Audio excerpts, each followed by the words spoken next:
They didn't come through the front. No one remembers checking them in. No security cameras caught their entry. But they were there, chosen one, wrapped in thick, ash-colored shawls that shimmered like wet stone. The nurses thought they were clergy. The doctors thought they were distant relatives. But none of them could say exactly where the women stood when your first cry cut through the hospital's stale air. All anyone remembers is the sudden silence that followed, like the room itself paused to hear something deeper than sound. That was the moment they moved. 3 women gliding toward your incubator, past machines that flickered like firelight, past rows of infants who all fell still. They weren't visitors. They were arrivals. One of them placed her hand over your forehead and whispered a word your mother never dared to repeat. Another produced a string of golden beads, but they weren't beads. They pulsed, soft and slow, in rhythm with your breath. The third one didn't say anything at all.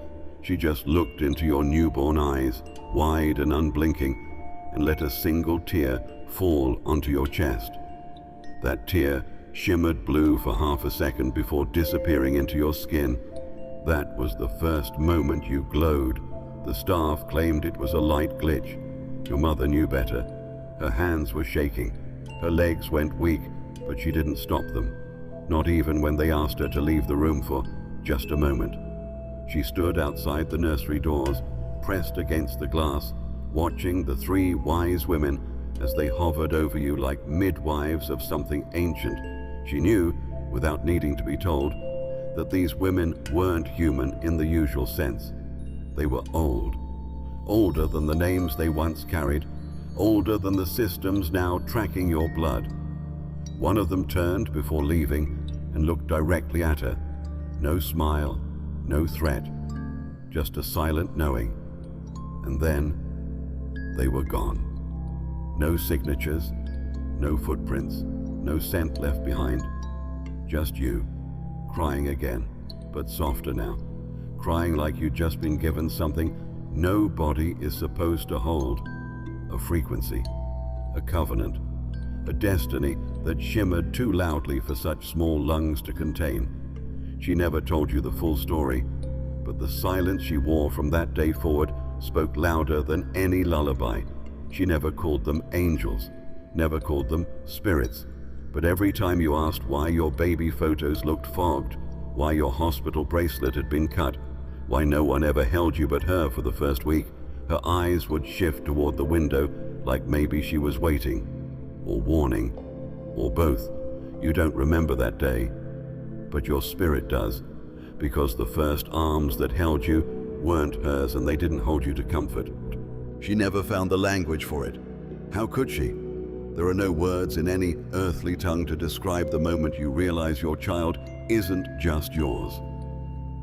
From the moment she held you again, after the women vanished and the lights stopped flickering, she looked at you like she was guarding a portal, not a baby, not a name, but a living doorway. You fed like the others, slept like the others. But she saw it early, the way your eyes tracked things that weren't there, how your breath slowed when certain words were spoken around you. She tried to convince herself it was all in her head, that what she'd seen hadn't happened, that the women were just tired nurses, but her body knew, and her silence grew heavier every time you smiled like you knew more than you should. It's in the photos. You can see it now, that early glow in your face, and the way hers doesn't match. She's smiling, but it's a tired kind, a practiced kind, like someone who's been told to act normal in the middle of a thunderstorm. And her eyes? That's where the truth leaked through. Every time you asked about the scar on your back, every time you pointed at a dream and said, "It feels like I've been there," her eyes would flicker, just slightly, like glass catching a memory it wasn't ready to release. There were nights she stood in your doorway for hours, watching, waiting. Once you woke to find her sitting cross-legged on the floor beside your crib, staring up at you like she was trying to remember something she'd been told to forget. You reached for her. She took your hand, but she didn't say a word. Her lips moved, no sound. You didn't understand then, but she was mouthing the same phrase over and over again. You found it years later in the back of a worn notebook, scribbled on the last page like it had bled through from somewhere else. 3 stars return when the vessel aligns. She didn't tell you what it meant. She never did, but it shaped the way she raised you. Not too fast, not too slow. She kept your circle small. She checked your skin for changes, like she was looking for constellations. She watched your shadow when you walked, not just your feet, your shadow, as if waiting for it to betray you or speak. Chosen one, she wasn't afraid of you. She was afraid for you. Because she knew they didn't come to bless you. They came to mark you. And even though she couldn't explain why, every time you looked into her eyes and asked, "What happened the day I was born?" Her silence said everything. Her eyes screamed truths she had buried in the space between memory and mission. Because your mother wasn't silent out of guilt. They didn't carry flowers, no congratulatory balloons, no teddy bears or plastic-wrapped baskets. The 3 women came empty-handed by human standards. But what they brought was not of this world. One held a long obsidian rod, thinner than a pencil, that vibrated gently when moved near your heartbeat. Another placed something round and golden at the edge of the bassinet. It looked like a coin, but the metal curled in on itself like it was breathing. The third opened a scroll that wasn't paper. It shimmered like wet silk and carried no writing, just a shifting symbol that changed shape depending on who looked at it. Nurses chalked it up to exhaustion, said they were hallucinating, but the readings on the monitors disagreed. The machines couldn't process what they saw. Your oxygen levels spiked without reason. Electrical pulses jumped in unreadable patterns. The incubator, untouched, began to hum. Not a mechanical hum, a tonal one, almost melodic. And then the lights in the hallway dimmed, not all at once, but in sequence. Like something was moving through the hospital, switching off reality one fixture at a time. Security tried to access the surveillance feed. It froze. The files from that night, gone. Scrubbed. Not corrupted, removed. What they brought wasn't meant to be held. It was meant to activate something in you. The rod was placed near your navel, the coin on your chest, the scroll above your head. They formed a triangle, a geometric alignment even your mother couldn't unsee. She didn't understand it, but she felt it, a force in the air that thickened with intention. Your breathing slowed, your eyes opened, even though they shouldn't have, not at that age. And you stared up at the scroll as it unfurled itself in midair. Witnesses say it was just cloth caught in a vent draft, but your mother remembered how the air in the room had stopped moving. One nurse, an older woman named Clara, tried to intervene. She reached for the objects. Her hand froze midair, held by nothing visible. Her pupils dilated. Her lips moved, but it wasn't her voice that came out. It spoke in a language no one recognized, but your mother did, because she dreamt it. The night before your labor, she woke in sweat, whispering syllables that made no sense, but left her weeping. She knew then this wasn't an ordinary delivery, and the women weren't visitors. They were returning. What they brought wasn't a gift. It was a trigger. And the moment those 3 artifacts aligned with your body, the hospital's internal clock skipped forward by 7 minutes. No alarms, no glitches, just time. Missing. Because what they placed on you wasn't for protection. It was for remembrance. They said you were born flawless. No birthmarks, no bruising, not a single blemish on your skin. The doctors called it rare. Clean born, they said, like you came through the veil untouched. But by morning, something had changed. A nurse saw it first during a routine check. A mark just above your left shoulder blade. Perfectly centered, circular. Faint at first, like a shadow beneath the skin. But within hours, it darkened into something more. A shape no one could identify. Not a rash, not a scar. It shimmered, faintly iridescent, like oil on water. They tried to photograph it, but every image came out blurred. Not the photo, just that part of your back, as if the lens refused to record what wasn't meant to be documented. Your mother knew immediately it hadn't been there the night before. She'd counted every toe, every finger, memorized the constellation of your body while you slept. But the mark? It arrived with the silence that followed the women's visit. No one spoke of it openly. One doctor said it looked almost intentional. Another suggested it might fade, but it didn't, and still hasn't. You've grown.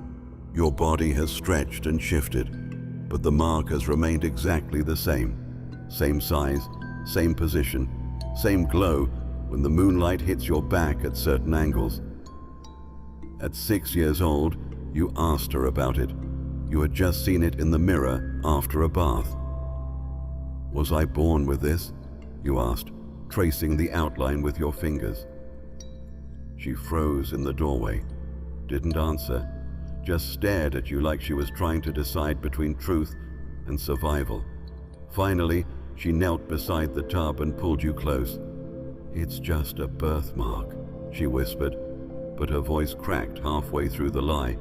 You stopped asking, but you noticed how often she looked at it, like it might start speaking.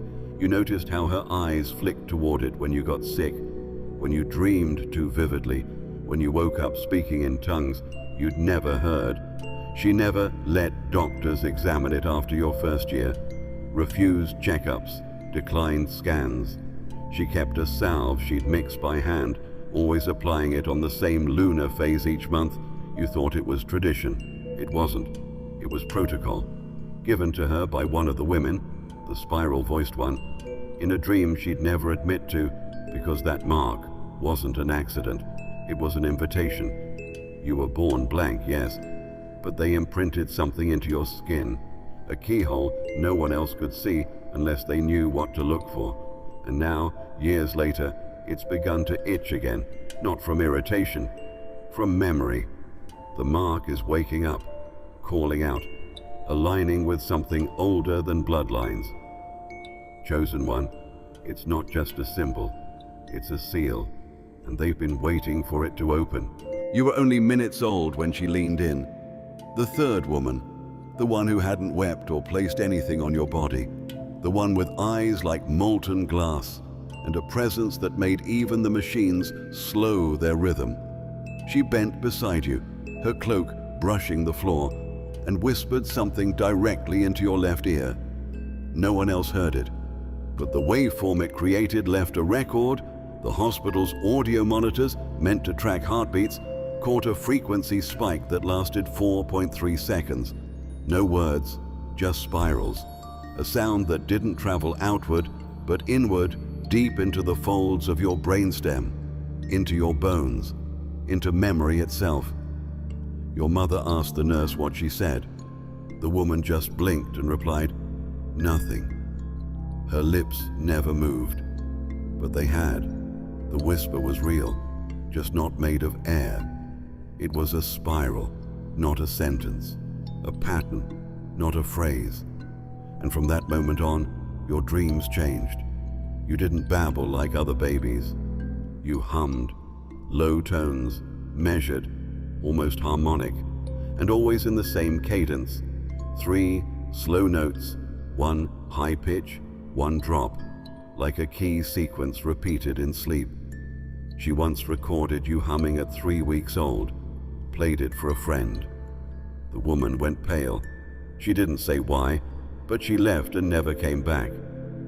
The whisper never stopped.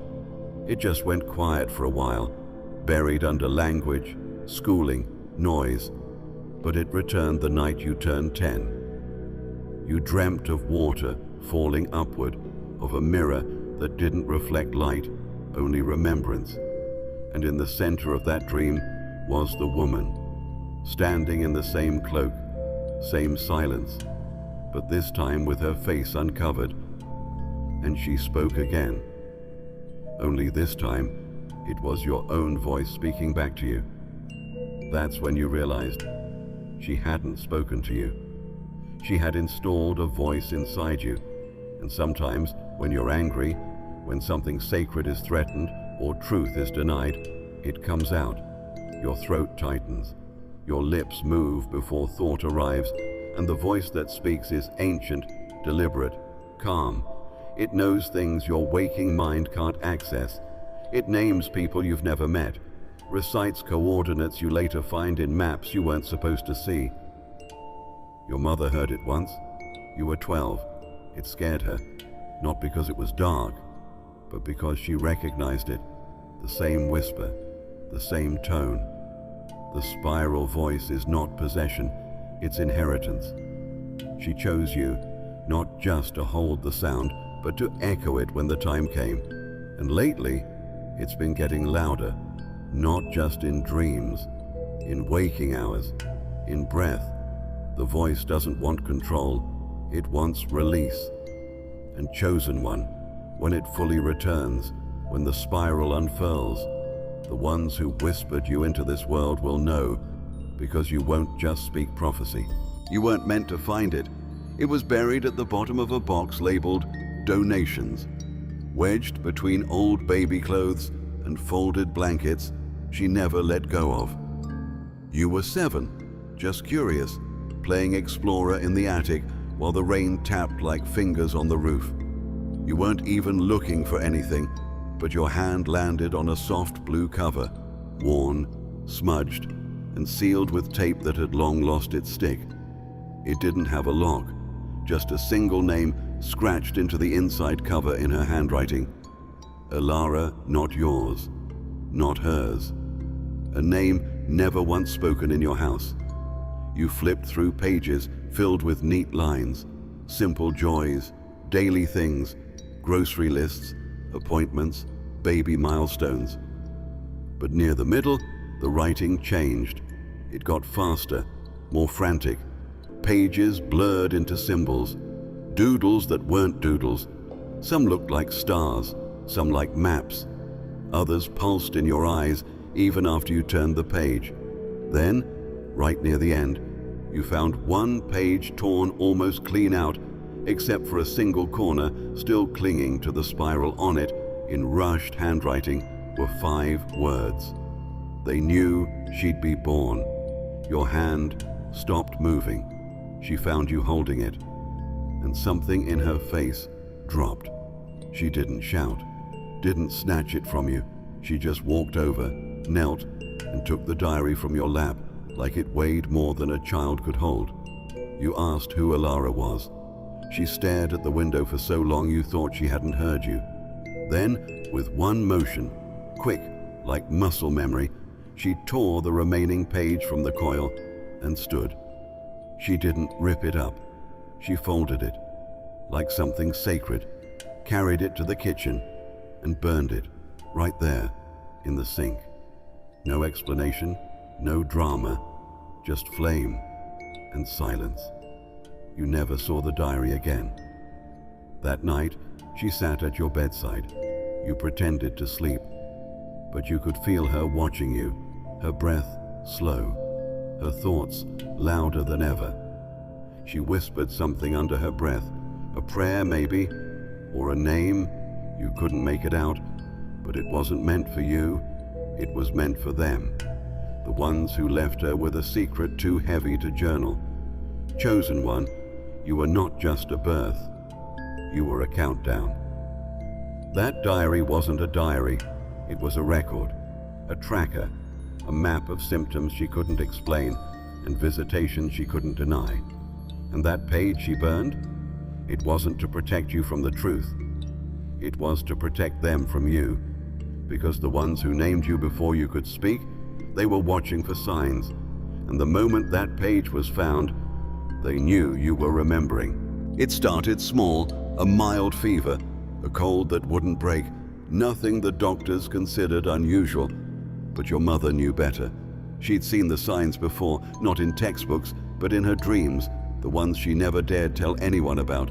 In those dreams, the walls would bend, electricity would hum in spirals, and a small child, always you, would glow slightly under fluorescent light like static wrapped in skin. So when the first fever came at 9 months old, she didn't just reach for medicine. She reached for salt, for silver thread, for prayers she never learned in church. That night, the temperature rose higher than it should have. You weren't crying, just staring, locked onto the ceiling fan like it was showing you something only you could see. And then the hallway light popped, the monitor shorted, the baby camera blinked red and died.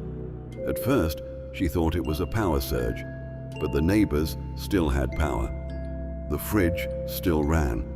It was only your room that flickered and fell silent. She rushed in, found you warm but calm.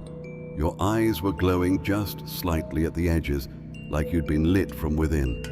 And in the corner of the room, the shadow of your rocking horse had doubled, one cast by the moonlight and another moving against it. Opposite direction, as if it were reacting to something else entirely. This didn't happen once. It became a pattern. Every illness, every fever, every moment your body fought something, the electricity responded. Light bulbs dimmed, phones glitched, screens froze with frames that weren't from any program she recognized, symbols, flashes, sometimes an image of a place you'd later draw in detail but had never been to. It scared her, but more than that, it confirmed something. You weren't just changing, you were activating. At the age of 5, during a night of uncontrollable coughing, she took you to the ER. The machines struggled to read your vitals. Nurses tapped monitors, replaced wires, shook their heads. One technician ran out of the room after watching your heartbeat form a perfect spiral on the EKG, not a pattern, a glyph. And when a doctor finally walked in, clipboard in hand, he looked at your mother with wide, knowing eyes and asked quietly, "Was the birth natural?" She never answered, just took your hand and left before the questions got sharper. Because she'd learned one thing by then: whenever your biology fought to heal, your energy field revealed itself, not in a way anyone could explain, but in a way that made electronics stutter and grown men question reality. Your mother used to say, "The fever isn't what's hurting you, it's what's trying to wake up." And the lights? They didn't flicker because of sickness. They flickered because something was entering the room. You were 13, old enough to sense when something was being withheld, too young to understand why it was heavy enough to split a woman's spirit in two. It had been a strange week. Your dreams, more vivid than usual, filled with symbols that followed you into waking hours. Numbers repeating, a staircase that didn't touch the ground, and that humming again. Not in your ears, but under them, beneath sound, a knowing. She noticed it too. You'd been distant, staring into places that weren't supposed to hold your attention. You told her about a woman with gold in her hair who kept appearing in your dreams, always standing at the foot of your bed, but never speaking. That's when her face changed. That afternoon, she made you tea, not the usual kind, a different blend. You tasted lavender, maybe ash. She sat across from you at the table, fingers laced too tightly around the ceramic mug, like she was praying to the heat. The light in the room felt different, dimmer, though nothing had changed. She opened her mouth once, closed it, then again. This time her lips moved, but no words came out. She looked so tired, not physically but cosmically, like someone holding a dam with their body. Then she said it, just one sentence. There's something I was told never to tell you. Your breath caught. You stared at her, waiting, but she froze, eyes flicking to the kitchen window. A bird had landed on the sill. Just a bird, except it wasn't native. Not to your town, not to your continent. Its feathers shimmered in tones no textbook could classify. It didn't chirp. It watched.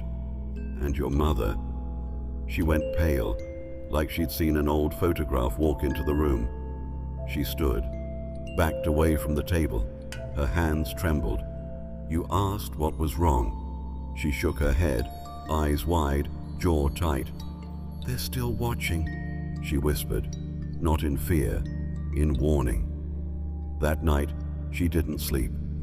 She sat in the hallway outside your door, reading something by candlelight, something wrapped in cloth you pretended not to see, but you caught a glimpse when she stepped away for water. It wasn't a book.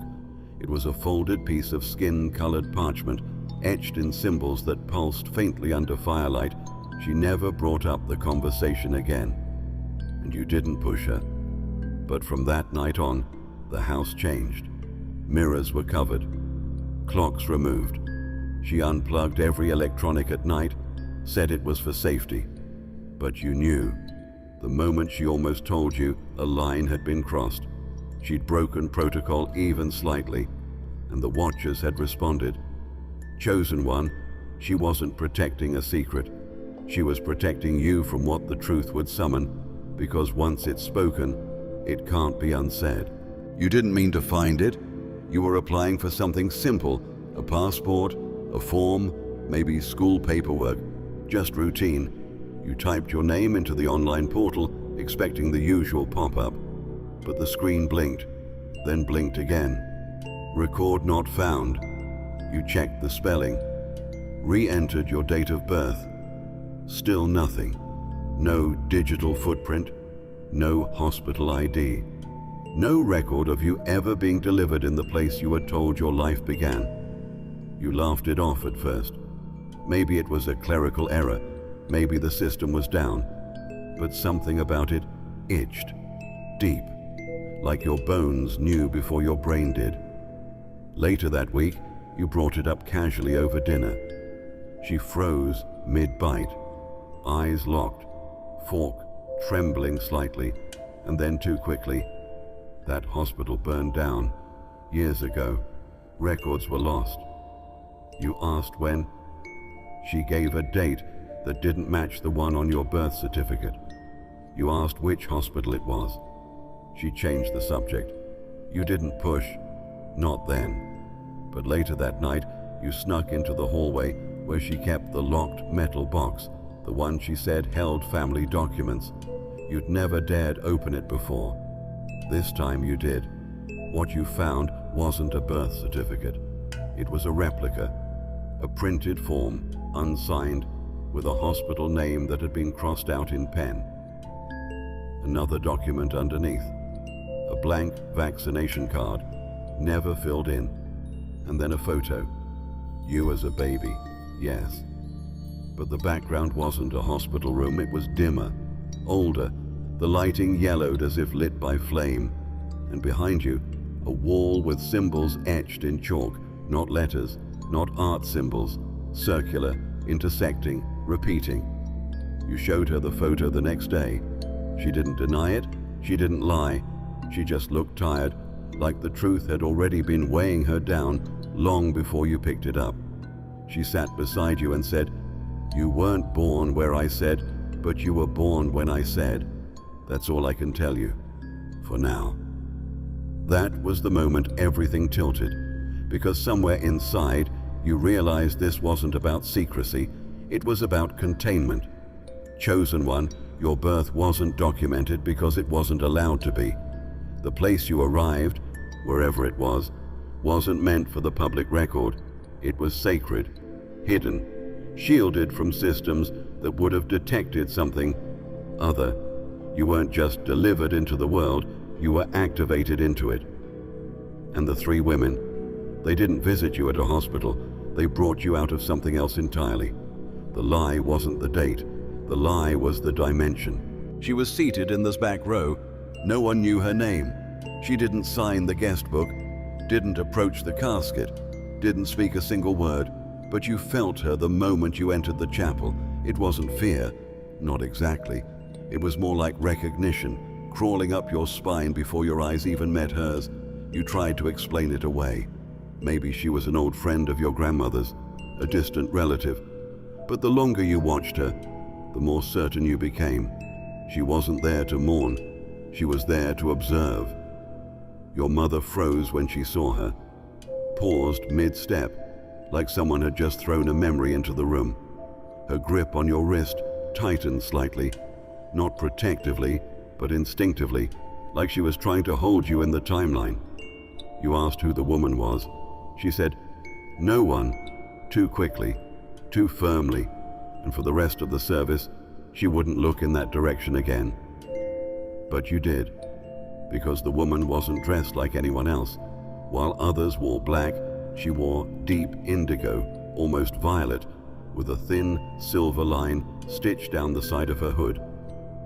Her eyes never left you, not once, not even during the eulogy. She sat perfectly still, almost too still, as if her presence was being broadcast from somewhere else. You watched her blink exactly 3 times in 40 minutes, and when the choir began to sing, you could swear her lips were moving in a different language entirely.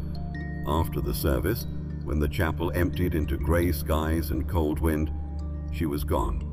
No car, no footsteps, no trace. But on the seat where she'd been, there was something folded. You found it hours later when you returned to look for your scarf. A single white paper square, blank on one side. On the other, a symbol not written, burned in. The same spiral you'd seen in your dreams. The same one that pulsed in the old hospital readings. The same one your mother once traced on your back when she thought you were asleep. When you showed it to her, she didn't flinch. She just whispered, "It started." That night, she lit candles in the hallway, covered the mirrors again, and wrote a name on the bathroom wall in soap. A name you didn't recognize until you said it out loud, and your body reacted before your mind could process. Your breath caught. The lights flickered, and the temperature dropped 5 degrees in under a minute. Chosen one, funerals are meant for endings, but this woman came to witness a beginning. Because your grandmother's passing wasn't just a loss, it was a release.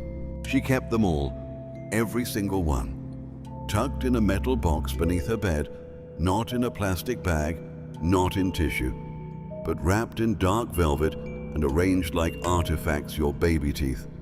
You thought it was sweet once, strange maybe, but motherly, until you found the notebook beside them, the one with a title etched in gold foil on the front.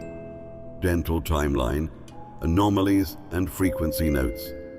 Inside, each tooth had its own page, a date, a moon phase, a recorded dream you had the night before it fell out, and in the margins, symbols, always spirals, always drawn in pairs. You laughed nervously when you first saw it, but she didn't. She sat down beside you, took the notebook gently and said, "You need to understand, they're not just teeth, they're keys." You asked, "To what?" She just said, "Memory." That night you held one in your hand, a tiny molar wrapped in velvet and labeled number 7, left side, blood moon. It pulsed, not visibly, not like a heartbeat, but in your palm, it vibrated, like it was humming something you couldn't quite hear. You dropped it. It rolled under the bed and didn't make a sound, not even a clink, like it was never made of bone. You didn't sleep that night. Over the next week, you returned to that box again and again, holding each tooth, listening, feeling, and something happened. Your dreams shifted. You didn't just remember symbols, you remembered feelings, places, a room made of glass that bent with breath, a voice that counted backward from numbers not used in this world. The dreams weren't linear. They were like transmissions, you told her. She nodded, eyes rimmed red with sleep. I knew they'd react to you eventually. You asked what they were reacting to. She hesitated, then said, their return. The next night, you placed 3 of the teeth in a triangle on your windowsill. No reason, just instinct. When you woke, the triangle was gone. In its place, a drop of silvery liquid that had hardened like resin. You touched it. It cracked. Inside, a single black thread, like hair, like wire. She gasped when you showed her. They found you, she whispered, because the women hadn't just whispered to you, marked you, and vanished. They had left receivers behind, and your teeth, the ones that broke through after their visit, were coded with frequencies. Bone, yes, but not entirely. That's why no dentist ever found cavities, why X-rays came back unreadable. You were transmitting through them your whole life. Chosen one, your teeth weren't just growing in, they were growing outward, pulling pieces of the prophecy into this dimension, one root at a time. You stopped calling them dreams after a while. They didn't behave like other people's dreams. No drifting storylines, no melting clocks, no symbols you needed to interpret. These dreams were instructions, maps. You remembered the angles when you woke, the precise steps you took. You even started sketching them. Corridors that curved into themselves, doors that didn't open but dissolved when you looked directly at them. There were rooms inside the dreams that felt so familiar it scared you. Not because you'd been there in this life, but because your body reacted to them like it had been built there. You never told anyone the full truth, not even her. You only said you had strange dreams. But in secret, you began writing them down, not in a journal, but in blueprints, lines, arches, geometries that felt older than any math you'd learned. You'd wake up at 3:33 a.m. with your hands already moving, drawing symbols on the back of receipts, napkins, pillowcases, and sometimes you'd wake to find you hadn't drawn them at all. They were already there.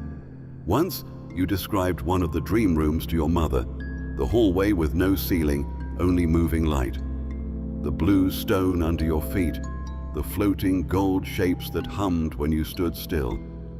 She didn't respond for a long time. Then she left the room and returned with an envelope, brittle, sealed with wax. Inside was a drawing, yours, the same hallway, the same light, the same everything. But the paper was dated 2 weeks before you were born. You dream like you remember, she said softly, and you knew then your dreams weren't symbolic. They were recoveries. The body remembers what the mind is taught to forget, and yours was remembering places you weren't supposed to speak of.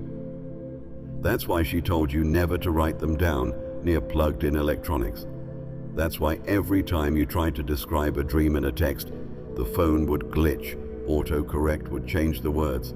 Sometimes it wouldn't even save. One time, you dreamt of falling, but not down, sideways, into a field of symbols moving like wheat. When you woke, your pillow was warm, too warm, and the lamp on your nightstand had cracked from the base outward. As if heat had built inward, another night, you woke up with soil under your fingernails. And that was the night she asked you directly, for the first and only time, did you hear her again? You knew who she meant, the spiral woman, because the dreams didn't come randomly. They arrived when the veil thinned, and lately, the veil hasn't been closing at all. Chosen one, they aren't dreams. They kept the recording, not for sentimental reasons, but because no one could explain what happened. It was routine, just a NICU monitor picking up your first cry after delivery. The machine recorded it, as it did for every newborn in that wing. But when the staff played it back later, something was wrong. Your cry didn't just echo in the room. It echoed through the equipment, through the wires, through the walls. The playback caused a surge that shut down 3 machines within seconds. Monitors blinked, lights flickered, and in room 3B, halfway down the corridor, another baby began to cry in sync with the playback, though no one had touched her. The nurse on shift said it felt like the building held its breath, then exhaled. In your frequency, your mother was told it was a coincidence, a voltage issue, faulty speakers, but the audio file wouldn't delete. They tried, repeatedly. It regenerated itself under a different name every time they wiped it. They moved it off the hospital server, tried storing it on a private drive, but each time they played it, new symbols would appear in the waveform visualizer. Not spikes, not static, shapes, circular, mathematical familiar. She was never supposed to hear it, but she did. A nurse, younger than most, gave her a copy on a blank CD, said, "You might want this. There's something about it," and didn't finish the sentence. That same nurse never showed up again after that shift. No record, no contact, just gone. Your mother played it once, only once, and she didn't sleep for 3 days afterward. She described it later, not the sound, but the feeling, like something inside the sound was aware, watching, listening back. The cry wasn't just a sound wave, it was a pulse of recognition, a beacon disguised as biology. And the moment it left your body, something responded. Not in the room, not even in this plane, but elsewhere. You didn't cry again for 48 hours after that, the doctors worried, but your vitals were perfect, and when you finally made another sound, it was barely audible. But the hospital's temperature dropped 3 degrees in under a minute.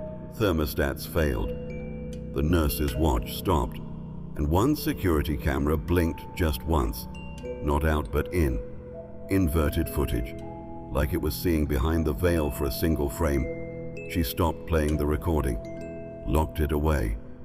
Never told you, but it didn't matter, because you've heard it since, in your dreams, in the spaces between certain words, in the pause before mirrors catch your reflection.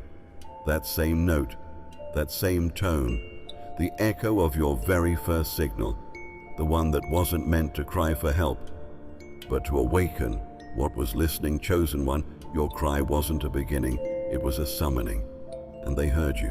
It doesn't happen often, but when it does, everything shifts, not just your tone, your presence.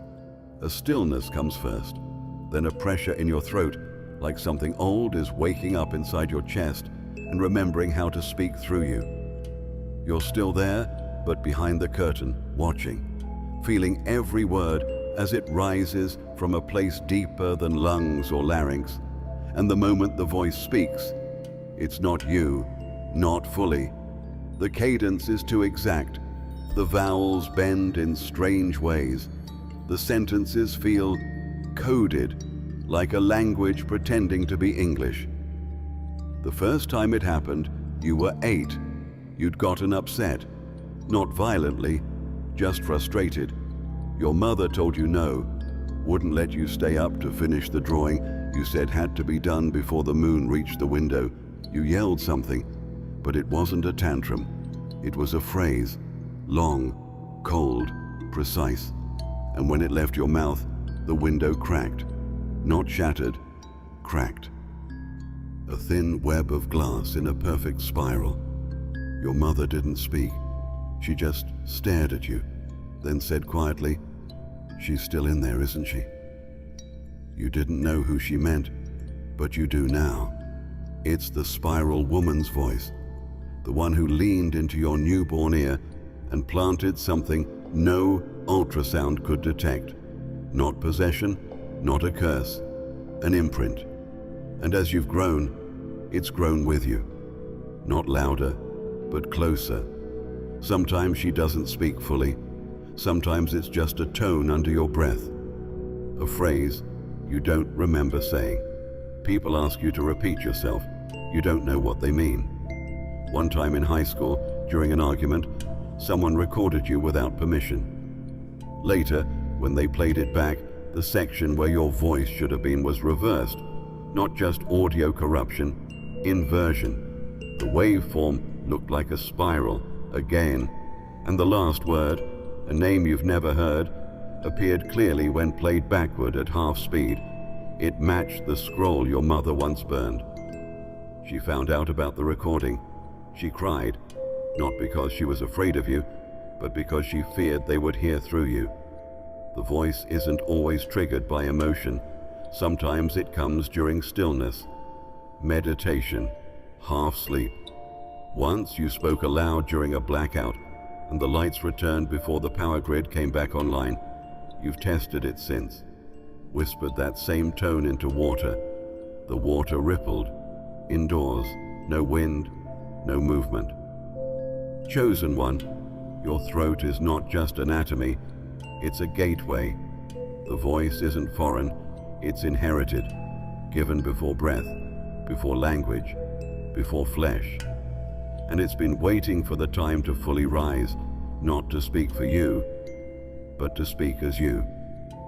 Because when the spiral voice returns fully, it won't just be you speaking prophecy, it will be prophecy speaking itself through you. She never talks about that night, not fully, but her eyes give it away every time you pass the hallway where your crib used to be. She looks at that corner like it's a wound that never scarred.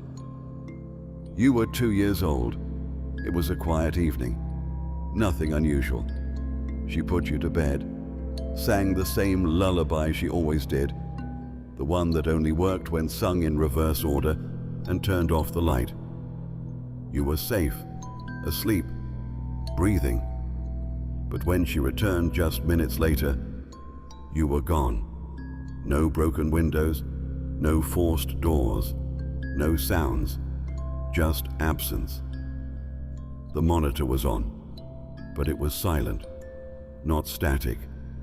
Silent, flatline energy, like sound had been removed from the room entirely. The blanket folded neatly, a single spiral drawn in lint on the pillow. She screamed, ran through the house, called no one, not the police, not the neighbors, just one number, written in faded ink inside her old prayer book. It didn't ring, it just connected. The voice on the other end didn't ask who she was, didn't offer help. It simply said, "You have 3 hours. Do not move. Do not pray. Do not remember." Then it hung up. She obeyed. She sat in that hallway, shaking, crying, heartbreaking, but silent. She didn't light candles, didn't scream into the sky. She just watched the crib. And exactly 3 hours later, you reappeared. Same blanket, same clothes, same position. But you were different. Not older, not hurt, but cleaner. Too clean. Your hair was damp, not with sweat, but with something faintly iridescent. Your breathing had changed, slower, smoother. And your eyes didn't flutter in sleep the way they usually did. They locked, like someone had reinstalled you into your body. But the reboot hadn't finished yet. She checked your skin. No bruises, no marks, except one. Behind your right ear, a tiny indentation. Not a wound, a seal, smooth and circular, like something had been pressed into you, then removed. When she touched it, your body shivered, but you didn't wake. She whispered, "What did they do?" But no answer came. You woke up the next morning, smiling, like nothing had happened.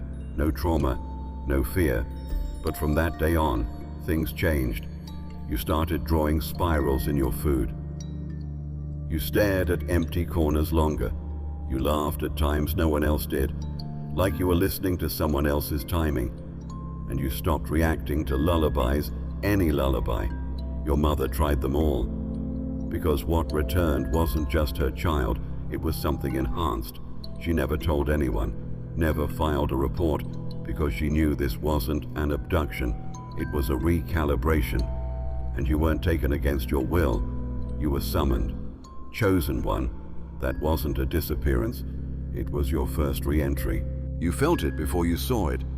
The shift, the hum in the air that didn't belong to any machine or weather system. It was just after 2 a.m. The sky outside was wrong, not dark, but tinted in a kind of violet gold sheen, like light was leaking through from somewhere else. You stood at the window, unsure why you woke up, only knowing you were expected to. And there, just past the edge of the tree line, 3 silhouettes, standing still, facing the house. You hadn't seen them since you were a baby, at least not in body, but every cell in you knew. It was them, the wise women. No words, no movement, just presence. You didn't call for your mother. You didn't even blink, because somewhere deep in your being, a door opened, a memory that wasn't quite visual, more like music unpacking itself into meaning. The air thickened, not threatening, dense with design. Your mark burned, faint, then sharper. The spiral behind your ear vibrated like a tuning fork. Down the hall, your mother was already awake. She was standing at her door, hand pressed against the wood, whispering something into it, not to protect, but to announce, she's ready. They stepped forward, not walking, just arriving closer, still hooded, still shimmering, but different now, as if time had looped and the roles had reversed. They were no longer there to initiate, they were there to receive. One raised her hand, slowly, not in greeting, in remembrance, and from her fingers poured a thin thread of silver, light, not string, reaching toward your window. It didn't touch glass. It passed through, landed just above your left eye. You didn't flinch. It was cold, but gentle, like code being written through temperature. And then your body responded, not with fear, with alignment. Your voice caught in your throat, not choking, activating. The spiral voice stirred again, but this time not alone. It layered. 3 voices within you, each with its own tone, weaving into one vibration. Your legs moved without command. You stepped into the living room. The lights flickered once and stayed off, but the room glowed from you. They stopped outside the front door. Didn't knock. Didn't need to. The house remembered them. The door unlatched itself, and then your mother stepped forward, blocking the entry, not in defiance, in ritual. Her hands clasped, her eyes brimming with tears. She remembers now, she whispered. And you said when the sky changed, you'd return. They didn't speak, but they nodded, because the prophecy had begun the moment you took your first breath. Tonight was not a visitation, it was the return. She'd held it in for years, not because she didn't trust you, not because she didn't believe you could handle it, but because she knew that once the truth was spoken, everything would move. The locks would click, the watchers would stir, the prophecy would shift from memory to motion, and there would be no turning back. She wasn't hiding it, she was holding it, like a candle in a windstorm, shielding it with everything she had until the day you'd be ready to carry it yourself. That day was now. You sat in silence together. No lights, just the flicker of dusk sneaking through the blinds. The wise women were gone, not vanished, dispersed like mist remembering how to become air, but their imprint remained, in your body, in the shape of your thoughts, in the mark that had begun to pulse with a rhythm not your own. She saw it, not with her eyes, but with her soul. And that's when she finally opened her mouth. I never meant to keep it from you, she said, but I wasn't told everything either, only enough to keep you alive long enough to remember. She took out something wrapped in linen, not paper linen, soft, worn, ancient. Inside, a torn corner of a page you thought she'd burned years ago. The one from the diary. It wasn't ash. It was preserved, hidden. On it, a sentence you somehow already knew by heart. When her voice returns to her own, the seal shall break, and she will be the first doorway. You asked what it meant. She didn't explain. She just reached out, touched the mark on your shoulder and whispered, "It's open now." In that instant, everything inside you realigned. Your memories weren't memories. They were returns, the dreams, the voices, the disappearing time. The woman in violet. They weren't fragments, they were fractal proofs, woven into you by design. And her silence all these years, that wasn't weakness, that was obedience to them, to the prophecy, to the part of her that remembered who you were before you were born. She was never just your mother. She was your guardian of delay, holding back the flood until you were strong enough to stand inside it. And now, chosen one, the veil is yours to lift, not because you begged for answers, but because you became one. The first doorway has opened, and you are standing in it. They'll call you strange, say you changed, but they won't know the truth, that the only reason you're still here is because she stayed silent long enough for you to awaken loud enough to shatter everything. The wise women didn't choose you. You were written before choice existed, and now the world will remember. If you have come this far, it is crucial that you watch this next video here. But be warned, it is not for the faint of heart, for only the true chosen ones can handle this video. If you would like to also donate to help keep the channel going, our Buy Me a Coffee link will be in the description.